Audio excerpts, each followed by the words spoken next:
7 deadly sins, cardinal sins, vices, virtues. Oh, hi! Welcome to NicheCraft. My name is Cassie and I'm your host, and I am so excited to announce my first color series. And what I mean by that is I have come up with the perfect theme, and I am going to be making 14 different colorways within this theme. And the theme is going to be called Vice and Virtue. Now, I thought about calling it Sin and Salvation, but I thought Vice and Virtue had a better ring to it. But anyway, I am going to make a colorway based on the 7 deadly sins and the 7 virtues. So let's go ahead and go through what those are. So for the vices, we have lust, gluttony, greed, sloth, wrath, envy, and pride. And for the virtues, we have chastity, temperance, charity, diligence, patience, gratitude, and humility.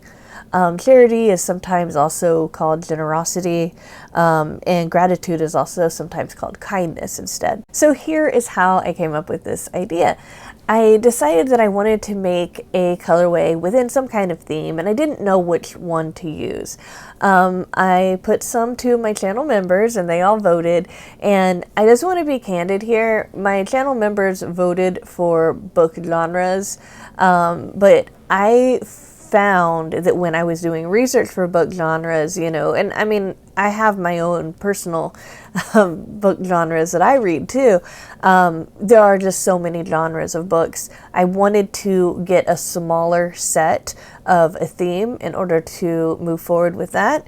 And I thought it would be really fun to make some colorways that were based on humanity, basically.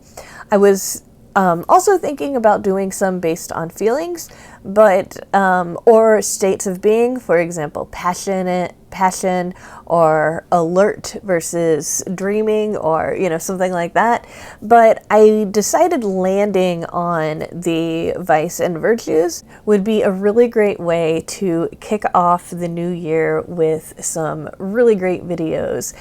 So here's what I'm going to do. I'm going to be making a video every week that has to do with dyeing. I'm going back to just one a week, okay? And that will be released on Thursdays. So every Thursday from now on, you're going to be seeing videos of me dyeing the different vices and virtues, okay? And I'm not gonna do it in any kind of order, because the creative process just kind of comes to me randomly. So for sometimes you might get 3 vices in a row, and then a few virtues. It's just going to be how it comes to me. But I already have some colorways that I've already done, and I've already made the videos for them, and they will be coming out over the next few weeks. And I guess you probably want to know about today's video, right? So today's video is Sloth. And I picked this one because I thought it was a really interesting vice to go with. So in this, and I've got my computer up here. I'm not trying to be rude. I'm just also want to make sure that I'm looking to my computer so that I can explain how I came up with the concept for this particular colorway. So sloth was originally based on a couple of Latin words that meant without care. Okay, Saint Thomas Aquinas defined sloth as sorrow about spiritual good. There have been other times in history where sloth has been associated with a more gloomy, stagnant type of feeling, and it is also association with a cessation of motion. So that's where the stagnation comes from. Indifference to work.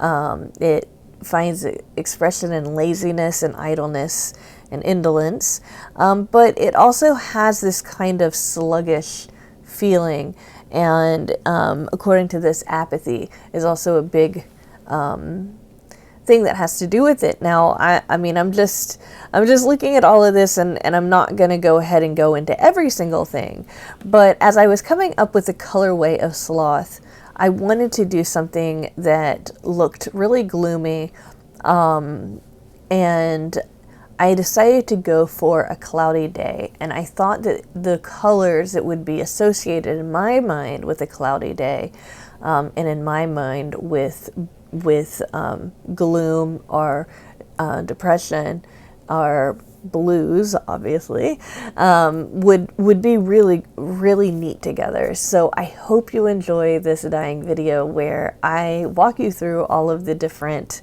steps I took to make the new colorway Sloth. And I just want to remind you guys that this colorway Sloth is going to be available in my Etsy store this Friday on January 6th. All right, so look for that as well.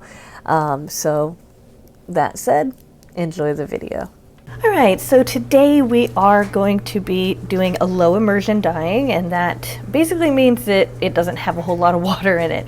So we have this bare wool of the Andes, and I'll just go ahead and show this to you. This is from a different time that I was dyeing. Just want to make sure you guys can see it. Yeah, it's called Wool of the Andes. It's a worsted weight. It's 220 yards for 100 grams.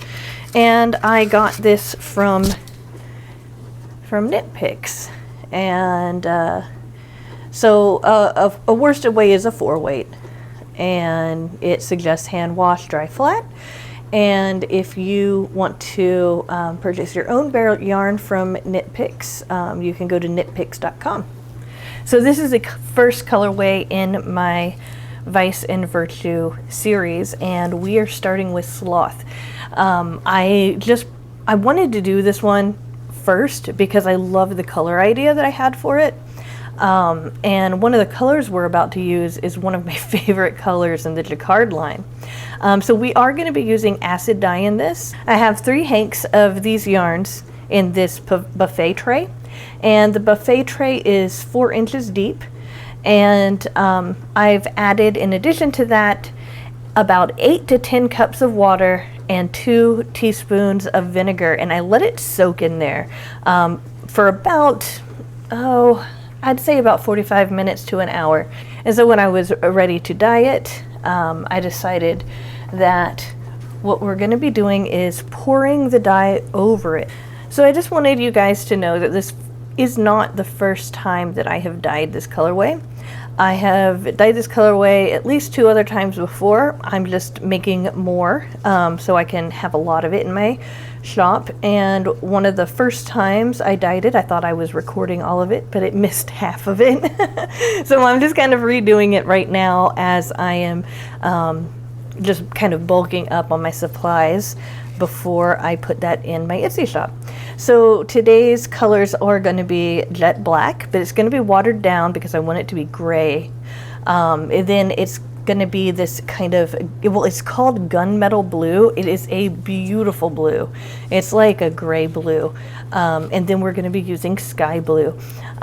So I'm going to go ahead and start dyeing this the way that I dyed the first 2 batches, so you can see how I'm doing it. So we have the black over here in the corners, and I added a couple of tablespoons of black, and then I added some water so that when I push down on it like this, it would be more of a gray than a black. And in some of my dye lots, it turned out a little bit darker, and in some of my dye lots it turned out a little bit lighter. So each dye lot is going to have its own small differences and such. Now I have these zip ties on here. I picked that up from Kim Knits. I use those so that I can very easily flip the yarn around when I need to. So I have this, what I want to be a gray on each one of these ends. So just kind of spreading it around. There is not enough acid in here to make much of a difference as far as how it's going to absorb, and it's cool right now. The fact that this got there, that's not a problem for me. Doesn't bother me at all.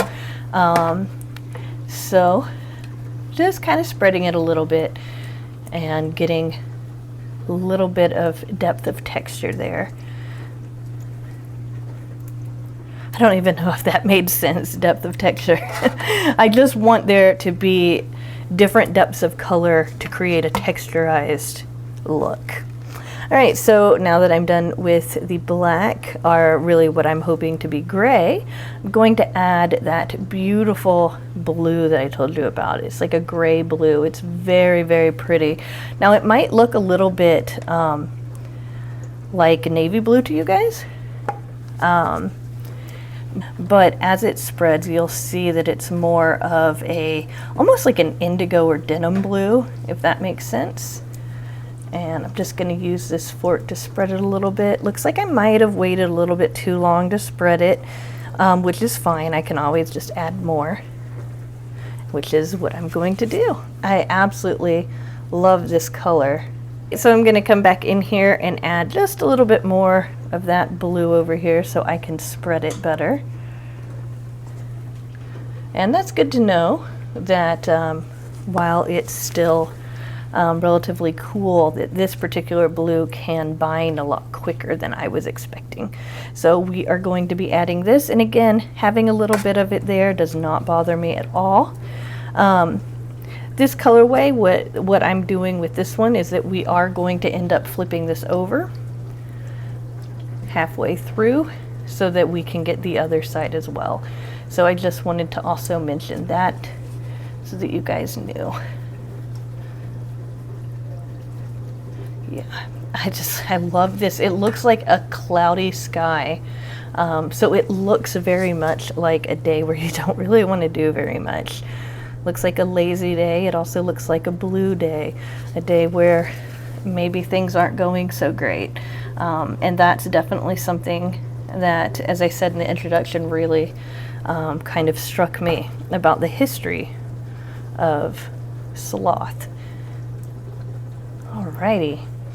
So now we have our touch of brightness here in the middle of all of this gloom, but it's going to end up really moving very soft between everything. And this is sky blue. Now these colors are going to spread, and what I mean by that is that we're seeing it almost like a striping thing here, but when we turn this up and we let it start to set, you will see that these colors are going to be blending at the edges really well, and that's going to create a colorway that's really fluid between these. Okay, so I'm just going to add the rest of this over here. Just want to make sure it spreads really well all throughout it.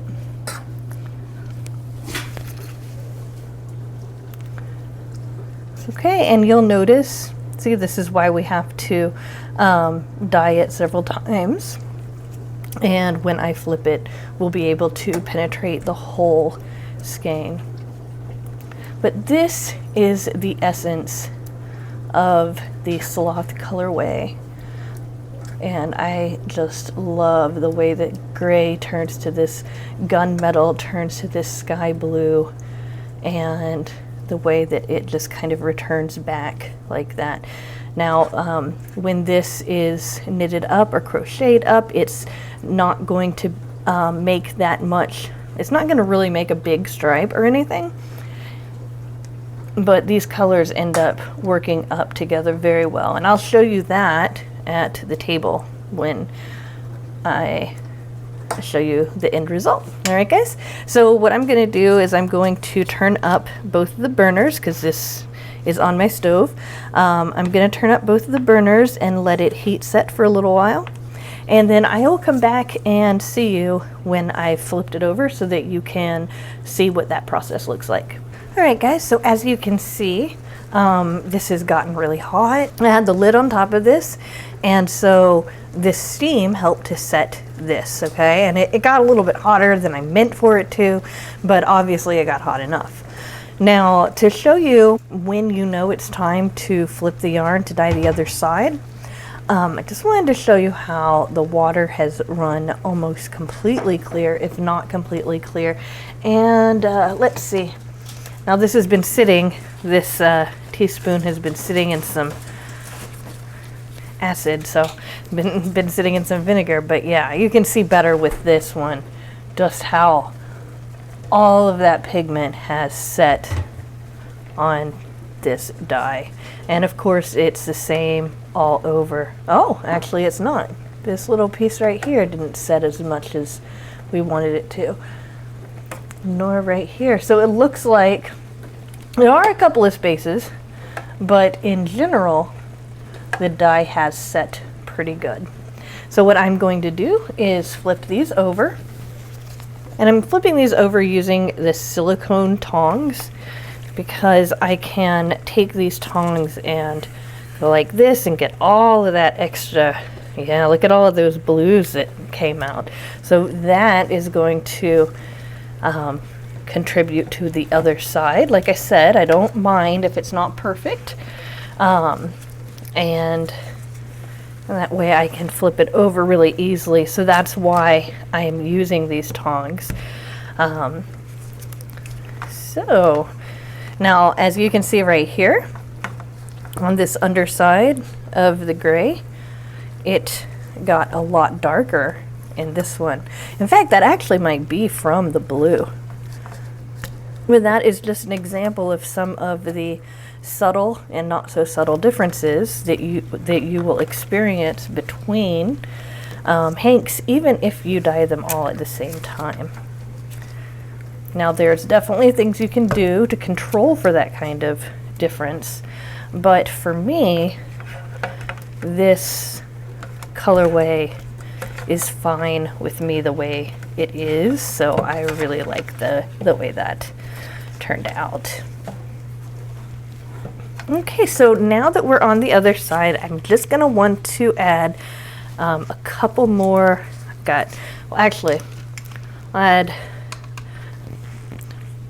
I was gonna say I'm gonna add some more vinegar, but I'm actually gonna wait until after I pour this dye on here to get the other side. So again, I'm gonna start with the same colors.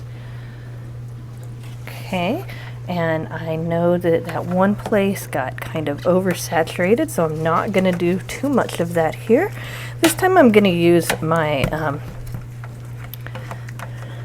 my tong here to help kind of spread that around. And I might have to add a little bit of extra water as well, because some of that probably boiled off when it was steam setting. But since there is water in the dye, I decided to wait on that until I've poured the dye on. So there is my gray, and here is my gunmetal. This is, again, the color that I just love so much in this particular colorway. I think it's so pretty.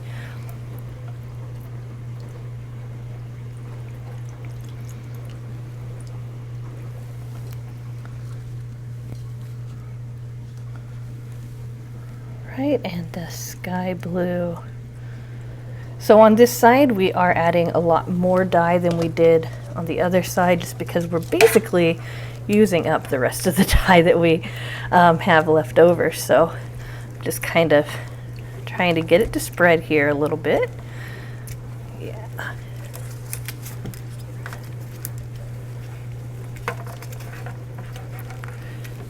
And again, you know, when we turned this over and we could see some of the blue underneath it, that dark blue, that was probably some gunmetal that got trapped in there, and maybe some gray, that's fine with me because I don't mind these colors having a blurred line between the two of them. And you'll see at the table that I have dyed them all to be like that. So I'm going to pour the rest of this gunmetal on here and get it on this side as well. Let's see if we can kind of press that in there. Yeah.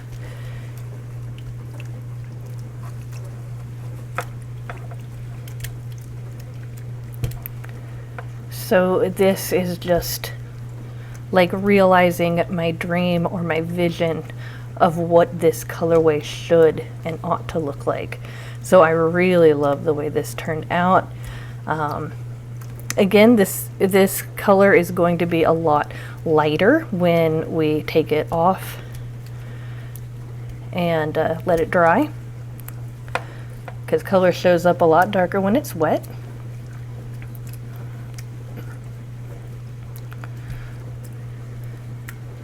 But overall, we have this gorgeous colorway. I just can't get enough of this either. Going to add the rest of this over here on this side. I don't want to add too much though, because as much as I like the differences here, don't want to get it too inky on one end, you know. So there we go. So now that we've added some more liquid from the dye, as well as some extra water there that I added to that dye, because I had my stock solutions and then I add a little bit more water to my stock solutions, especially for this black color, so that it can show up more gray. Now I do have a gray, but I wanted to use black for this one. So now I'm going to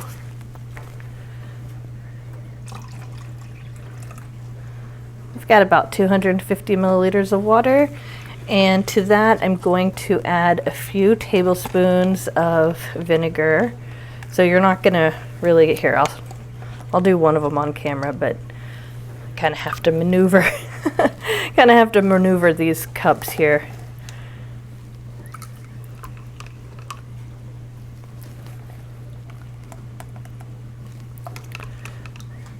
Okay, so in addition to this water, I'm also adding some vinegar. We're going to try to evenly distribute here, and this will help the rest of that dye to set. And I'm going to turn it back up to medium high for me, and when this water runs completely clear, see, you've got some of it not running clear on the other side, but when this runs completely clear for me, then I'm going to take these out and I am going to hang them up to dry. But thankfully I already have so many of these pre-dyed that I can go straight to my table now and show you what some of the other batches look like. All right guys, see you there.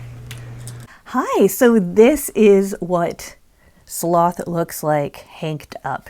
Now, some of these are hanked up a little bit wider than others. This one's the looser one, and these are the tighter ones, but these are all Aran weight wool of the Andes. This is a non-superwash wool, so I do want to mention that. It just got these beautiful colors in them that just look to me like a cloudy day, but with these bright blues over here, it also kind of has a little bit of a hope with it as well. One thing that is really special about this yarn is that there are moments in it that are the same color of my dad's eyes. So this one was a really important one for me to do. I didn't plan that the blue was going to end up looking like my dad's eyes. It just happened. Again, the colors I used was jet black, but I toned it way down, okay?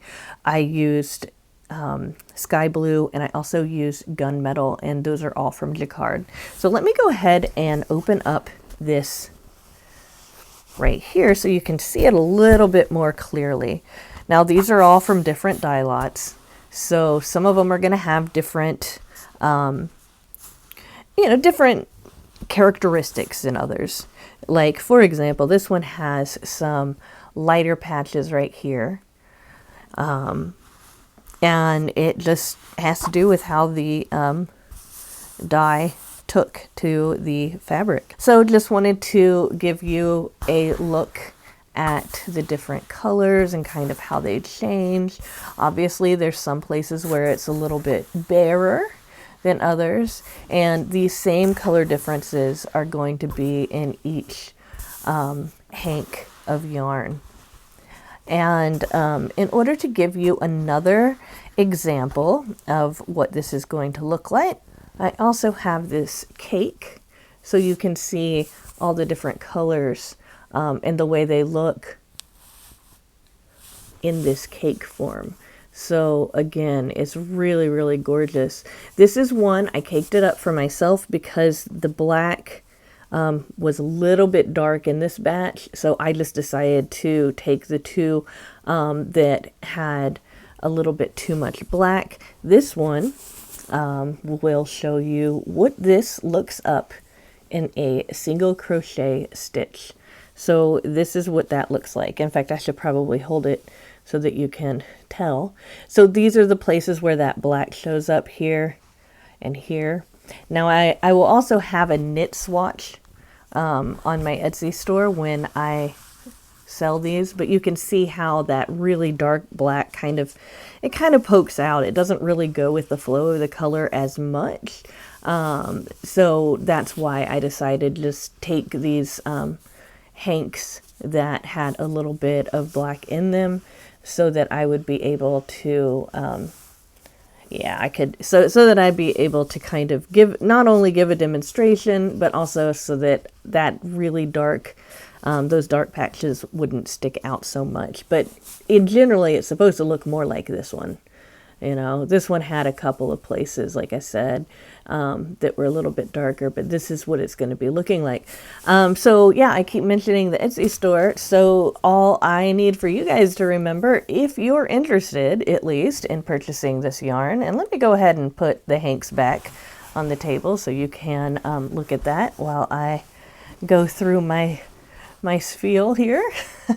If you are interested in purchasing one of these hanks, one or more of these hanks, they will be listed on my Etsy shop for sale starting on Friday, January 6th. Okay. And again, you'll be able to see pictures of it, and I'll have samples of where I have both crocheted it and knitted it. Remember, if you are a channel member, you can get an extra discount on this yarn on top of the way that I price it. Okay, so I just wanted to mention that you will get that discount if you're a channel member. So now that I've done Sloth, what is next? So the colorway that I'm going to be doing next is going to be either Envy or Gluttony. I have two really good ideas for those. Both of them are going to come out eventually, but one of them will come out first and then the other one. So basically, I'm going to continue the Vices, and then I'm going to also do the Virtues as well. So for example, there's going to be Lust, but then there's also going to be Chastity. So there will be a total of 14 different colorways in this colorway series. Okay, so and eventually maybe I even might sell them as a set, but you know, that's getting ahead of us. Just wanted to show you what these looked like. I think they're great. Thank you so much for watching my video all the way to the end. Really appreciate that. Those of you who aren't subscribed, go ahead and subscribe. I have videos like this all the time, but I also have Mystery Box Mondays. I have crochet tutorials. I have product reviews, book reviews, and all of that great stuff. I even have a Wellness Wednesday where we just do exercises to help us feel a lot better. It's a great channel. I really encourage you to join. And even if you are a subscriber already, it would really help me if you click that like button. My 11-year-old reminds me to tell you guys that it improves the algorithm. All right. So that said, I will see you soon in another video. Bye for now.